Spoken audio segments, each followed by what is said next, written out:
প্রথমে সায়েদ আব্দুল্লাহ অত্যন্ত জনপ্রিয় তরুণ মুখ। আপনার কাছে আমি প্রশ্ন করতে চাই, আজকে বিএনপির অ্যাক্টিং চেয়ারপারসন একটি মন্তব্য করেছেন যে সংস্কারের আলোচনা দীর্ঘ হলে স্বৈরাচার সুযোগ পাবে। এটিকে আপনি মনে করেন কিনা? এই বক্তব্যের আগে আমার মনে হয় যে এটার একটা পার্সপেক্টিভটা আছে, সেই ব্যাপারটাও আলোচনা করে রাখাটা খুব বেশি মাত্রায় জরুরি। আর যে ব্যাপারটা আমি খোলামেলাভাবেই বলে ফেলছি সেটা হলো সংস্কার এবং নির্বাচন দুইটাকে বিপরীতমুখী আমি ব্যক্তিগতভাবে মনে করি না। এটা অতীতে আমি বহুবার করে বলেছি। অনেকে এটা মনে করার চেষ্টা করছে সংস্কার কর্মসূচি আর নির্বাচন দুইটা বোধহয় বিপরীত কোনো ধারণা। আমার কাছে মনে হয় দুইটা প্যারালালি চলতে পারে। নির্বাচনের প্রস্তুতিটাও শুরু হয়ে যেতে পারে, অ্যাট দ্য সেম টাইম সংস্কারের যেসব কাজকর্ম আছে সেটাও শুরু হতে পারে। কেন এই কথাটা বলছে আমার কাছে মনে হয় তারও অনেক যৌক্তিক কারণ তো অবশ্যই আছে। যৌক্তিক কারণটা হলো, দেখেন আইন শৃঙ্খলা পরিস্থিতি যেটা চলমান আছে সেই জায়গায় কিন্তু মানুষের প্রশ্ন করার অনেক অনেক অনেক জায়গা আছে। কয়েকটা সুস্পষ্ট উদাহরণ দেওয়াটা বোধহয় খুব বেশি মাত্রায় জরুরি। এই যে কুমিল্লায় যে দুর্ঘটনাটা ঘটে গেল, দুর্ঘটনা মানে আমি বলবো যে খুবই রোমহর্ষক ঘটনা। আর্মির হাতে, যৌথ বাহিনীর অভিযানে যখন গিয়েছিল, আর্মির হাতে যুব দলের একটা কর্মীকে যেভাবে তুলে নিয়ে যাওয়া হলো এবং নিপীড়ন চালিয়ে তাকে মেরে ফেলা হলো। তার মানে এক্সট্রা জুডিশিয়াল কিলিং এখনো চলছে। ডক্টর মোহাম্মদ ইউনুসের রেজিমে এক্সট্রা জুডিশিয়াল কিলিং চলছে। এটা শুধু লজ্জারই না, এটা একেবারে ক্ষমার অযোগ্য একটা অপরাধ। আবার ইন্টারেস্টিং ব্যাপারটা আছে, দেখেন এই ঘটনার পরে আইএসপিআর বিবৃতি দিচ্ছে এটা তদন্ত হচ্ছে। ইয়েস, তদন্ত হতেই হবে, কিন্তু এইটা তো একটা মার্ডার কেস, রাইট? এই মার্ডার কেস যখন ঘটে গেল, এইটার বিচার কিন্তু ওই আর্মির কোর্ট মার্শাল করে এটা করা যায় না।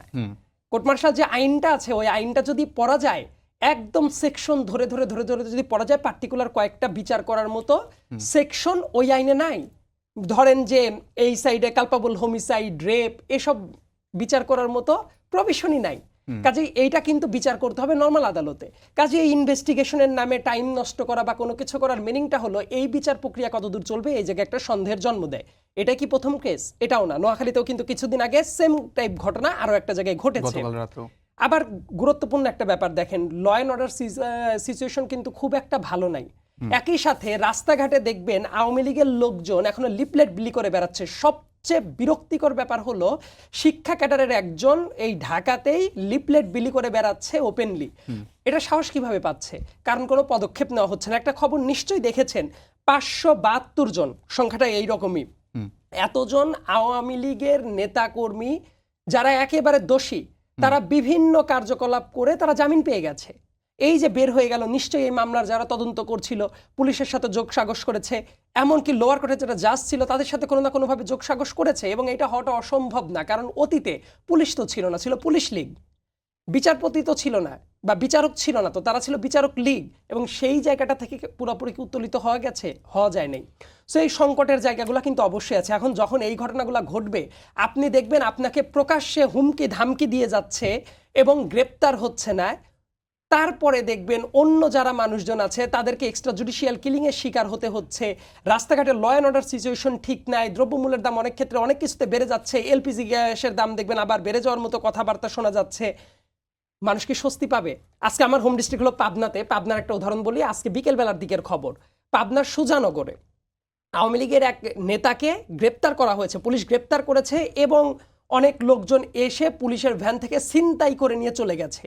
সো এইটাই ঘটনা যদি অতীতেও ঘটতো, যে বিএনপির একজনকে ধরে নিয়ে যাচ্ছে পুলিশ, দলবল এনে ছিনতাই করে নিয়ে যাচ্ছে, ওই টাইমে পুলিশের অ্যাকশনটা কেমন হতো? সেই কাজটা কি হয়েছে? সেই কাজটা কিন্তু হয় নাই। আবার সাইবার বুলিং, সাইবার অ্যাটাকের যে কাজ কারবার, এটা কিন্তু প্রচণ্ডভাবে কিন্তু বেড়েই যাচ্ছে। সো মানুষের অসন্তুষ্ট হওয়ার মতো অনেকগুলা কারণ আছে। এবং আপনি কোনো ফিক্সড রোডম্যাপ দিবেন না, আপনার ক্যাপাসিটি নাই একটা কাজ করার, কিন্তু আপনি সারাক্ষণ সংস্কার সংস্কার সংস্কার করতে থাকবেন, এতে করে মানুষ তো বিরক্ত হয়ে যাবে। কিছু সংস্কারের অবশ্যই দরকার আছে। আবার কেউ যদি মনে করে যে কোনোই সংস্কারের দরকার নেই, এখন ইলেকশন হয়ে যাওয়াটা দরকার, এই কথাটা আমার কাছে মনে হয় যে যুক্তিসঙ্গত না। তার কারণটা কি? ইলেকশন করার জন্য তো সংস্কারটা দরকার। কারণ ইলেকশন করার জন্য যে অর্গানগুলোর ফাংশন করার কথা, সেই কোনো স্ট্রাকচারই অক্ষুণ্ণ ছিল না।